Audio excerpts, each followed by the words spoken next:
Ça, c'est la carte que les Européens des 15e et 16e siècles avaient sous les yeux en partant vers le Nouveau Monde. Et si on inverse le tout en faisant ça, on obtient cette carte. Oui, je sais, elle est un peu bizarre vue de chez nous, mais c'est celle que voyaient les peuples amérindiens lorsqu'ils traversaient l'Atlantique pour arriver en Europe. Parce que oui, si les Européens ont découvert le Nouveau Monde, qu'ils ont décrit comme sauvage, certains peuples d'Amérique ont à leur tour découvert l'Ancien Monde, qui en fait était leur Nouveau Monde à eux. Pour eux, c'est l'Europe qui était nouvelle, étrangère, et parfois même qui leur paraissait sauvage. Et ce changement de perspective, qu'on n'imagine quasiment jamais, change absolument tout. Parce qu'il faut quand même se mettre à leur place. Vous êtes arraché à votre terre, vous traversez l'une des plus grandes étendues d'eau de la planète, et vous arrivez dans un continent qui pour vous n'a rien de familier. Le climat est différent, l'organisation sociale est différente, les croyances, l'alimentation, etc. En fait, c'est pas simplement un autre pays dans lequel vous arrivez, c'est littéralement un autre monde. C'est vrai que c'est quelque chose qu'on sous-estime très souvent, mais dès les premières années qui suivent les voyages de Christophe Colomb, c'est des milliers d'Amérindiens qui arrivent en Europe. Pas seulement en Espagne, mais aussi en France, en Angleterre, en Italie et ailleurs. Et ce sujet est essentiel pour comprendre le monde dans lequel on vit. Un monde interconnecté, traversé par des circulations d'idées, de personnes et de pratiques. Un univers façonné par des influences croisées, qui ont souvent débuté dans la violence et qui ont construit le monde dans lequel on vit aujourd'hui. Bienvenue dans Anachronique, aujourd'hui on va renverser les perspectives et voir comment les Amérindiens ont découvert l'Ancien Monde. Et restez avec moi jusqu'à la fin, j'ai une petite surprise pour vous.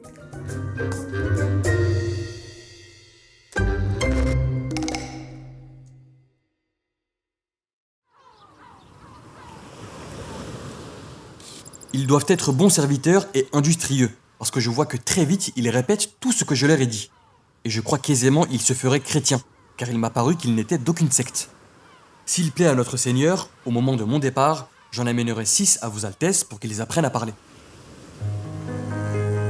Ça, c'est ce que Christophe Colomb écrit dans son journal de bord, juste après avoir accosté dans les Caraïbes, en octobre 1492.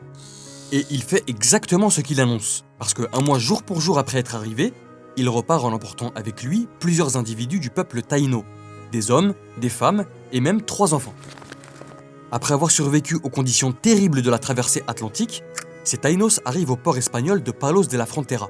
Colomb en abandonne 2 ou 3, trop malades, et se presse d'emmener les autres, se juger présentables, auprès des rois catholiques Isabelle de Castille et Ferdinand d'Aragon. Ils ne sont plus que 6, et ils sont montrés à la cour exactement comme d'autres objets appelés curiosités, rapportés du voyage. Des perroquets, des perles ou des sculptures rituelles entre autres. Cet épisode, il illustre énormément de choses. D'abord, l'idée de vouloir en faire des chrétiens, en effaçant leurs rites et leurs croyances. Ensuite, l'idée d'en faire des interprètes, des outils de communication. Mais surtout, il montre une chose fondamentale. La déshumanisation totale de ces populations, qui sont réduites à des objets exotiques, à des curiosités ou à de simples valeurs marchandes. Et c'est pas un cas isolé, parce que parmi les milliers d'autochtones qui vont faire le voyage vers l'Europe, une immense majorité le fera sous contrainte et très souvent comme esclave. L'esclavage devient très rapidement une destinée courante pour les peuples d'Amérique, et il se met en place dès les premières années de la conquête. En 1493, le pape Alexandre VI publie la bulle Inter Caetera, qui accorde aux rois et princes vraiment catholiques les droits sur toutes les terres découvertes et à découvrir, à condition évidemment que l'évangélisation soit centrale dans ce processus. Espagnols et portugais d'abord, puis hollandais, anglais et français se lancent dans la conquête de l'immense continent américain. Et tous participent à des degrés divers à la capture et à la déportation d'autochtones vers l'Europe. Presque chaque bateau revenant d'Amérique embarque au moins un autochtone, souvent plusieurs, parfois des dizaines. Et les conditions de traversée sont effroyables. Entassement, maladies, violences, privations. Beaucoup meurent avant même d'avoir atteint l'Europe. On sait même que certaines mères arrachées à leurs enfants préfèrent se jeter par-dessus bord plutôt que d'arriver dans un monde où elles seront réduites en esclavage. Selon l'historien Andrés Reséndez, ce serait entre 2,4 et 4,9 millions d'autochtones américains qui auraient été asservis entre 1492 et 1900. Parmi eux, environ 650 000 furent envoyés hors du continent américain, principalement vers l'Espagne et le Portugal. Ils rejoignent alors d'autres populations asservies en Europe, notamment des Africains, mais aussi des Slaves d'Europe orientale. Christophe Colomb lui-même a participé directement à la déportation de plusieurs milliers de personnes au cours de sa vie. Une fois en Europe, beaucoup meurent jeunes, victimes du choc épidémiologique, car ils ne sont pas immunisés contre les maladies européennes, mais aussi de la misère, du travail forcé et des mauvais traitements. Très souvent, ils étaient préférés à des esclaves africains pour une raison aussi simple que terrifiante. Le prix. En effet, ces esclaves étaient plus souvent capturés en Amérique qu'achetés, et de ce fait, coûtaient moins cher. On entend beaucoup moins parler de la traite de ces autochtones américains que de la traite atlantique des Africains. Et pourtant, elle a bien existé et apporté des milliers d'Amérindiens sur le vieux continent, à tel point que nous, Européens, avons très probablement dans nos arbres généalogiques des ancêtres taïnos ou aztèques, surtout en Espagne et au Portugal. Alors pourquoi cette traite elle est moins visible? Premièrement parce qu'elle est numériquement inférieure à celle des Africains, même si l'objectif c'est pas de hiérarchiser les souffrances, mais surtout parce que les autochtones ont été rapidement décimés par les guerres, les maladies et une acculturation très rapide. Ils se sont fondus malgré eux dans la mosaïque humaine du monde méditerranéen. En effet, la majorité d'entre eux ont été christianisés à leur arrivée en Europe. Même si humainement c'est extrêmement brutal, pour l'historien ça reste une chance, parce que les registres des baptêmes nous permettent d'apercevoir ces individus qui constituent une minorité, certes, mais une minorité non négligeable, surtout dans les villes côtières comme Séville, Cadix ou Lisbonne par exemple. Beaucoup sont utilisés comme domestiques, c'est d'ailleurs pour cette raison qu'on retrouve une part très importante de femmes et d'enfants. Des personnes particulièrement vulnérables, souvent exposées à des violences sexuelles, car les femmes et les fillettes sont recherchées pour leur supposée docilité et leur hypersexualisation. Et ce qu'il faut bien comprendre, c'est que ces femmes, ces hommes et ces enfants n'étaient pas du tout des exceptions. Ils étaient quelque part la norme silencieuse de la conquête. Alors évidemment, il serait faux de dire que personne ne s'y est opposé. Dès le XVIe siècle, certains Européens tentent de critiquer ou de réguler ces pratiques, comme le prêtre dominicain Bartolomé de las Casas. Mais il faut être clair, ces figures ne remettent pas en cause l'esclavage comme système.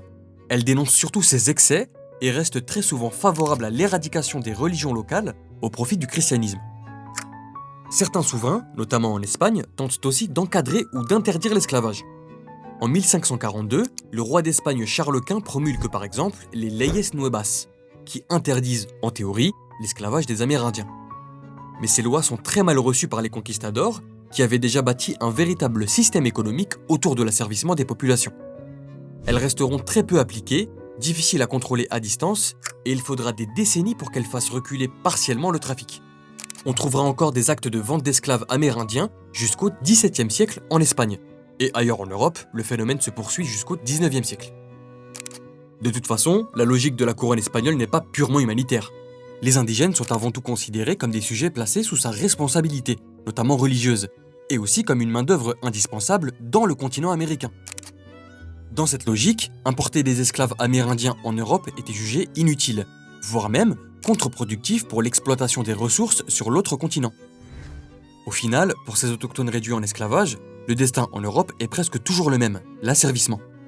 Certains sont affranchis et financés pour un retour vers leur terre d'origine, sans savoir ce qu'ils y retrouveront. D'autres, arrachés très jeunes à leur monde, choisissent de rester en Europe même après leur affranchissement, continuant à travailler pour leur ancien maître dans des conditions proches de la servitude. Ils n'ont parfois plus aucun souvenir de leur famille, de leur langue, de leur terre. Certains finissent mendiants, les plus chanceux seront artisans ou ouvriers. En bref, l'esclavage amérindien en Europe a été massif, mais il a très largement été absent de la mémoire collective, éclipsé par l'importance de la traite africaine. Mais les esclaves ne sont pas les seuls à avoir traversé l'Atlantique.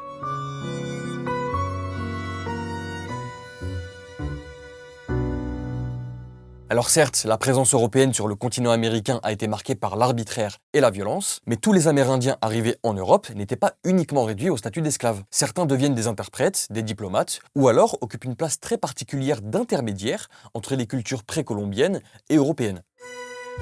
Même si les conversions étaient souvent forcées et d'une violence extrême envers les religions autochtones, elles étaient perçues comme sincères et nécessaires par les colons et les évangélisateurs.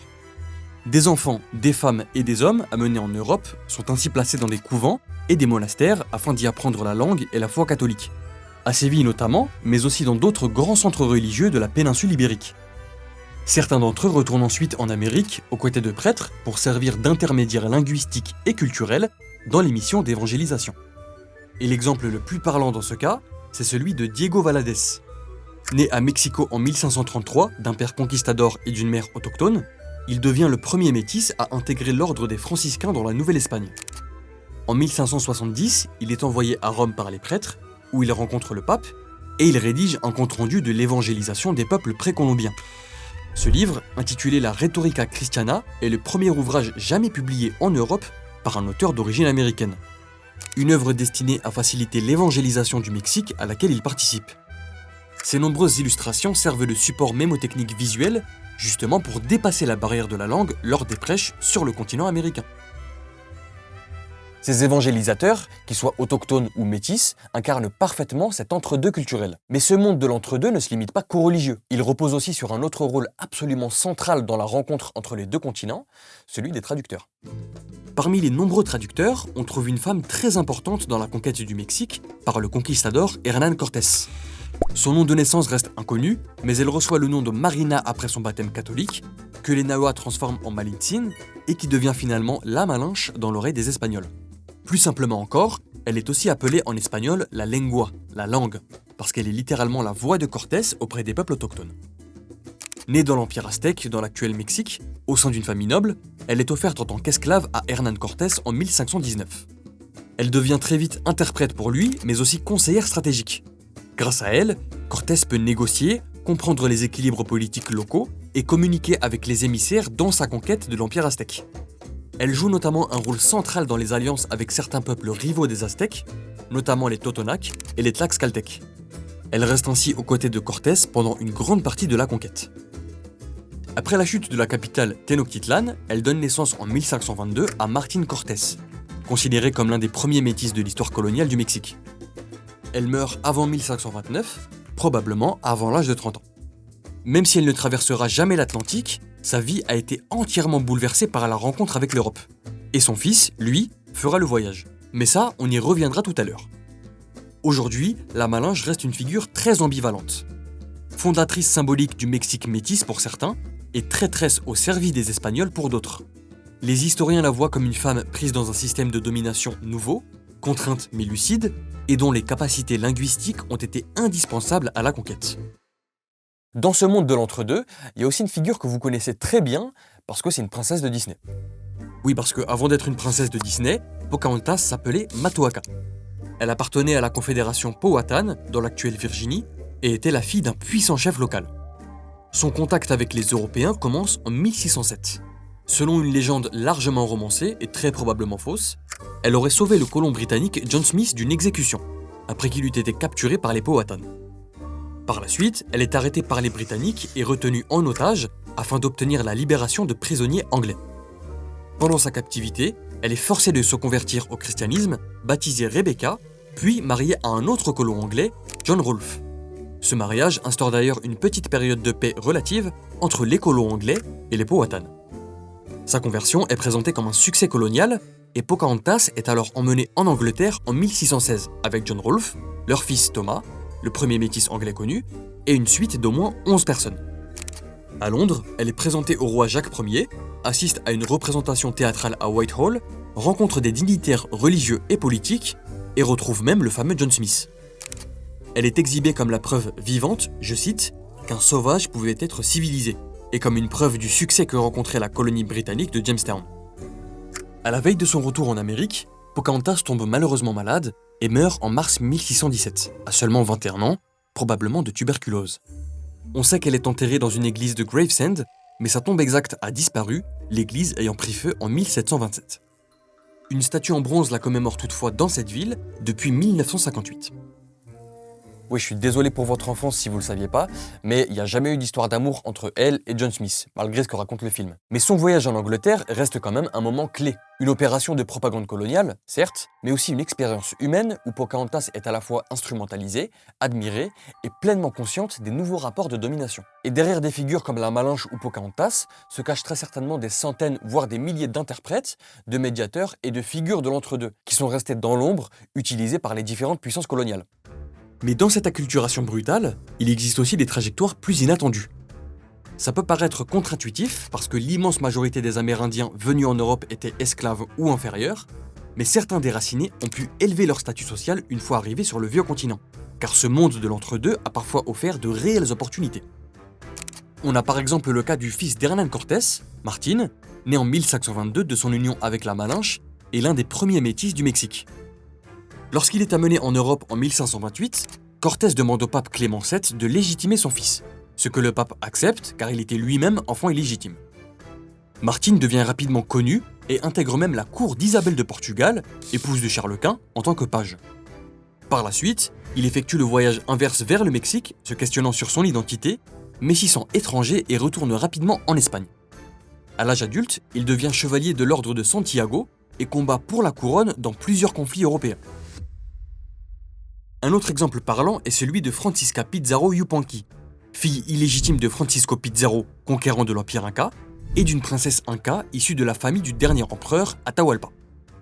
Baptisée et pleinement intégrée à la noblesse espagnole, elle finit par épouser son oncle, Hernando Pizarro. Oui, à l'époque, c'était une pratique répandue en Europe, surtout dans la noblesse. Le couple s'installe à Trujillo, en Espagne, dans un palais qu'ils font ériger et qu'ils habitent durablement. Le buste de Francisca est toujours visible dans un angle du palais, mais il passe largement inaperçu face à la statue monumentale de son père, que les visiteurs viennent admirer, sans toujours savoir qu'une descendante directe de l'élite Inca a vécu ici. Loin d'être une figure passive, Francisca Pizarro finit par défendre activement ses droits à l'héritage de son père devant la cour royale, utilisant les codes juridiques et sociaux espagnols pour faire valoir sa position. Sa trajectoire illustre comment certains descendants amérindiens ont pu s'insérer et parfois s'imposer au cœur même de l'aristocratie européenne. Les Amérindiens ne font donc pas que subir la colonisation, certains apprennent à composer avec elle, à sélectionner et intégrer les outils européens qui leur sont utiles pour devenir de véritables nobles en Europe. Ces trajectoires, elles nous montrent une chose essentielle. Beaucoup d'individus, souvent les enfants métis de la conquête, ont été arrachés à leur terre pour finalement réussir en Europe, en abandonnant presque totalement leur identité d'origine. Mais cette ascension ne concerne pas uniquement les métis, elle passe aussi par la diplomatie, car certains peuples autochtones ont choisi la collaboration stratégique avec les Européens. C'est le cas notamment des Tlaxcaltèques, ennemis historiques des Aztèques, qui voient dans l'arrivée des Espagnols une opportunité politique pour défaire leurs rivaux. En 1529, après l'envoi d'émissaires en Espagne, la couronne leur accorde des privilèges exceptionnels, notamment une grande autonomie dans les terres conquises par les Espagnols et l'interdiction de réduire leur domaine à l'encomienda, une forme de travail forcé. Ils maîtrisent le droit castillan, plaident leur cause devant Charles Quint et obtiennent même le privilège de voyager aux côtés du vice-roi Antonio de Mendoza. Leur blason, accordé par la couronne en 1535, figure encore aujourd'hui sur le drapeau de l'État mexicain de Tlaxcala. Les archives montrent qu'énormément d'autres peuples autochtones ont combattu aux côtés des conquistadors et étaient des agents actifs de l'évangélisation.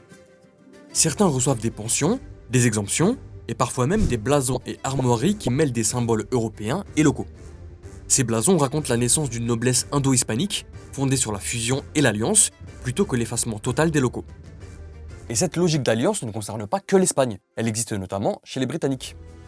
Cette méthode de s'allier avec les caciques, les chefs locaux, a en effet souvent été employée par les conquistadors espagnols et portugais, mais aussi par les Anglais, entre autres, car elle permettait, si elle était réussie, de convertir et coloniser sans livrer de guerre, en plus d'avoir des traducteurs potentiels.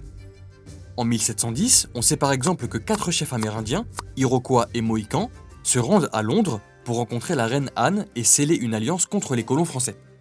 Au siècle suivant, le descendant d'un de ces chefs, un certain Joseph Brant, devient un acteur central des conflits coloniaux.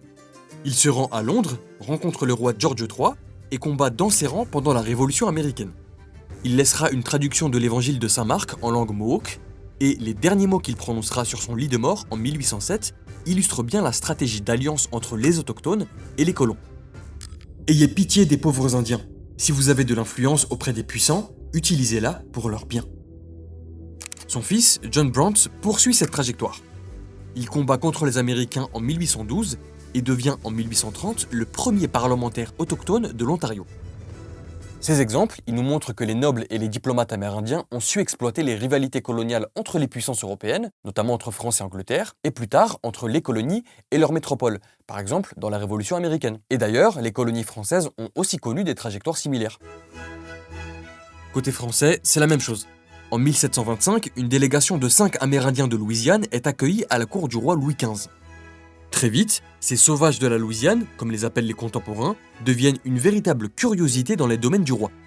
On leur fait porter de somptueux habits, ils chassent le cerf au bois de Boulogne selon leurs coutumes, exécutent des danses guerrières sur les scènes de l'opéra et visitent les grands lieux du pouvoir. Le château de Versailles, qu'ils auraient surnommé la cabane du grand chef des Français, mais aussi ceux de Marly et de Fontainebleau, sans compter les Tuileries ou l'hôtel des Invalides.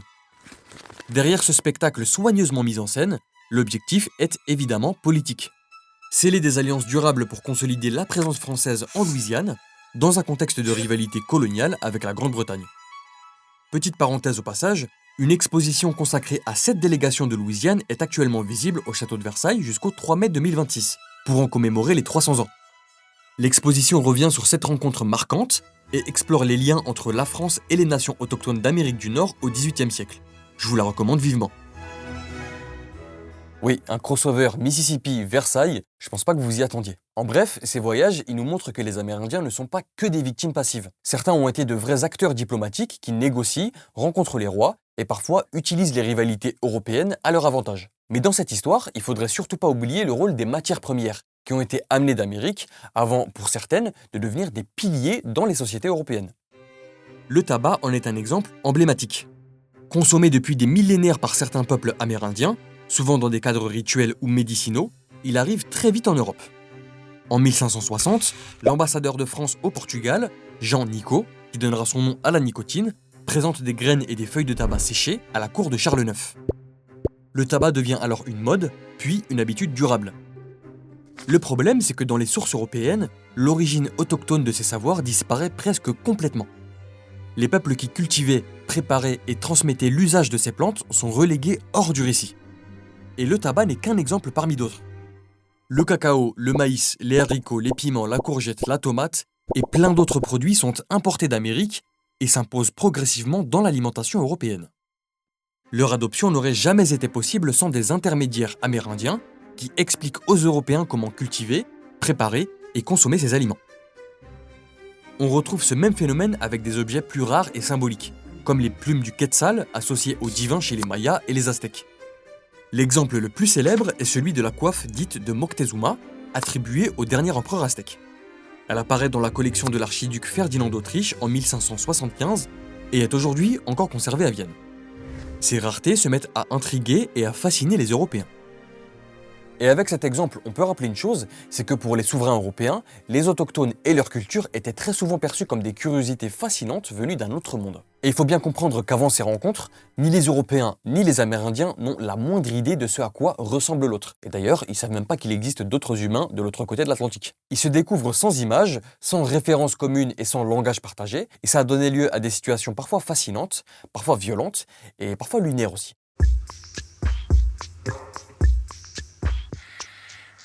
En 1550, le nouveau roi de France depuis 3 ans, Henri II, et son épouse Catherine de Médicis effectuent une entrée solennelle à Rouen. Comme dans toutes les grandes entrées royales du XVIe siècle, la ville déploie un faste spectaculaire pour accueillir le roi. Batailles simulées, reproductions de combats et célébration du pouvoir monarchique. L'ambiance est très festive, mais sur la rive gauche de la Seine, un spectacle attire particulièrement l'attention. Parmi les réjouissances, Rouen met en scène un village brésilien, plus précisément Tupinamba. 300 hommes, habillés selon les sources à la brésilienne, c'est-à-dire très peu vêtus, y rejouent des scènes censées représenter leur quotidien. La coupe du bois, les échanges commerciaux et la vie du village. Certains sont des figurants normands, mais d'autres sont de véritables Tupinambas amenés du Brésil pour l'occasion. Autour des cabanes, on fait circuler des perroquets, des singes, toute une faune exotique destinée à frapper les esprits. En réalité, les Tupinambas présents n'avaient sans doute qu'une marge de manœuvre très limitée. Le spectacle reflète avant tout l'imaginaire colonial français, fasciné par l'exotisme du Nouveau Monde. Mais derrière ce décor, il y a quand même une réalité politique qui apparaît. Les Tupinambas étaient alors des alliés des Français face aux Portugais sur la côte brésilienne. La cérémonie le rappelle explicitement d'ailleurs. Une bataille navale est simulée, opposant un navire français à un navire portugais, détruit par le feu. La ville de Rouen affirme ici quelque chose de très clair au roi. Sa richesse et sa puissance reposent sur une alliance transatlantique. Elle montre qu'elle maîtrise un réseau militaire, diplomatique et commercial qui relie la Normandie et le Brésil. On ignore en revanche ce que les Tupinambas eux-mêmes ont ressenti face à cette mise en scène où ils étaient avant tout des objets de divertissement. 12 ans plus tard, notre cher Montaigne national affirme avoir rencontré 3 Tupinambas dans la ville. Présent lors du triomphe de Rouen, il adopte un regard radicalement différent de celui de ses contemporains. Dans ses essais, Montaigne inverse la perspective. La barbarie qu'on attribue aux Amérindiens lui paraît bien inférieure à celle produite par les Européens eux-mêmes sur le vieux continent, miné par la guerre, la violence religieuse et l'intolérance. Pour lui, l'Amérindien devient alors un miroir critique de la société européenne. Et ce regard n'est pas anecdotique, parce que la présence amérindienne en Europe a véritablement nourri une remise en question profonde des certitudes européennes. Elle a contribué à accélérer les transformations intellectuelles, politiques et religieuses de la Renaissance. Ce n'est pas seulement l'Europe qui découvre l'Amérique, ce sont aussi les Amérindiens qui transforment en partie l'Europe. Cette cérémonie de Rouen en 1550, elle montre bien que les Amérindiens étaient vus par les Européens comme des curiosités rares et fascinantes, et surtout déshumanisées. Et cette fascination n'est pas propre à la France. Charles Quint organise lui aussi des démonstrations mettant en scène des captifs ramenés du Mexique, notamment des Aztèques. Ils sont présentés avec des objets jugés extraordinaires et exécutent des performances censées incarner leur altérité, comme le fameux jeu de balle mésoaméricain. Ils sont surtout forcés de représenter ce qui les caractérise, ou en tout cas, les choses les plus curieuses qui les caractérisent aux yeux des Européens, pour alimenter cette fascination et cette curiosité. Ces spectacles posent les bases d'un regard qui va durer très longtemps et qui culmine avec les célèbres tournées de William Cody, surnommé Buffalo Bill. De 1882 à 1912, son spectacle, le Buffalo Bill's Wild West, parcourt l'Europe et des millions de spectateurs viennent observer des Amérindiens réduits à des rôles stéréotypés. Cavaliers, guerriers et figures d'un Far West mythifié. En 1889, le spectacle passe en France, où il se produit à Paris, lors de l'exposition universelle en présence du président Sadi Carnot. La tournée continuera partout en Europe et rencontrera même le pape à Rome. C'est à ce moment-là que se fixe durablement l'image homogène de l'Indien dans l'imaginaire occidental, une image qui efface la diversité immense des mondes amérindiens, et vous y repenserez la prochaine fois que vous mangerez au Buffalo Grill. La littérature populaire participe aussi à cette construction. Les romans de Fenimore Cooper, par exemple, multiplient les clichés, notamment celui du noble indien contraint de se sacrifier pour sauver le colon blanc, un mythe qu'il a popularisé dans son roman à succès, Le Dernier des Mohicans.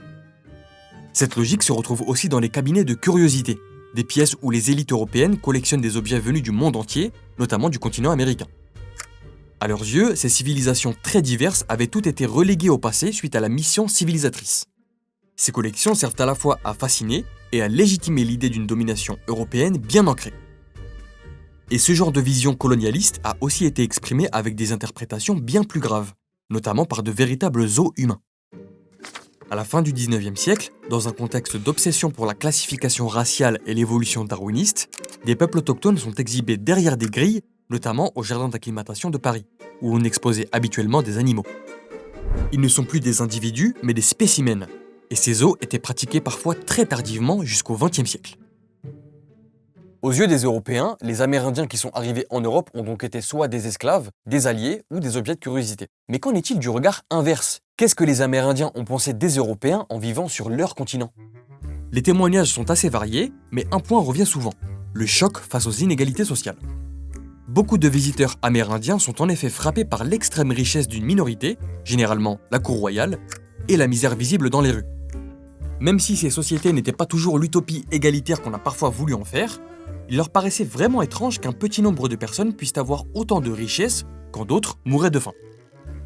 On sait par exemple qu'un chef Iowa, présent à Londres au XIXe siècle, aurait dit « Mes amis, si nous étions riches comme beaucoup d'hommes blancs de ce pays, les pauvres que nous voyons dans les rues par ce froid, avec leurs petits-enfants pieds nus et mendiants, auraient bientôt de quoi manger et des vêtements pour leur tenir chaud. Chez nous, nous sommes tous pauvres, mais les pauvres ont tous de quoi manger et des vêtements qui leur tiennent chaud. » Et ces remarques sont assez fréquentes, parce que les sociétés européennes paraissent profondément déséquilibrées aux yeux de visiteurs issus de mondes où les écarts de richesse sont moins visibles. D'autres observations relèvent plus de l'étonnement culturel. Les coutumes européennes sont parfois jugées absurdes, voire comiques.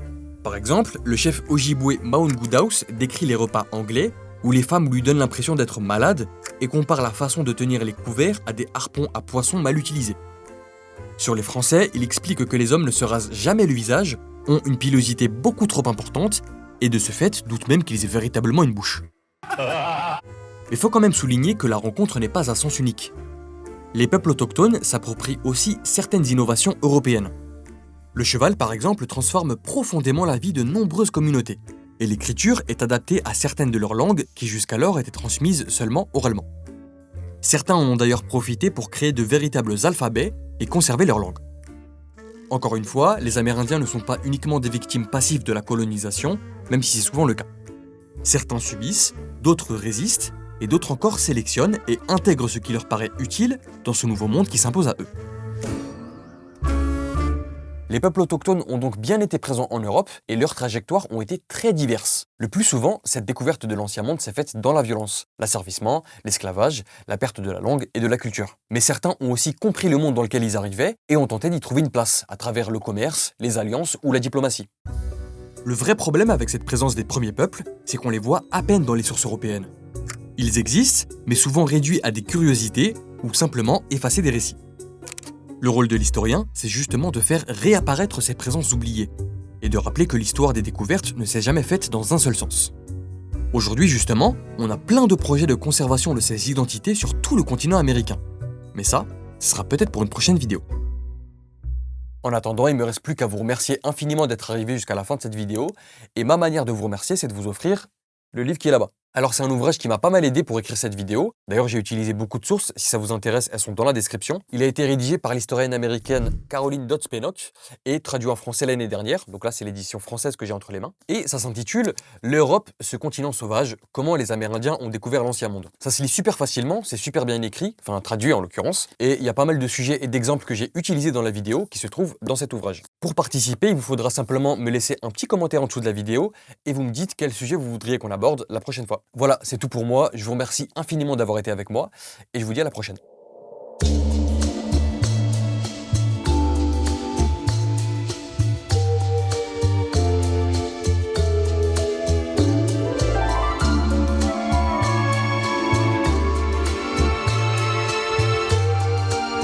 Wouh! Ouais, j'étais ailleurs.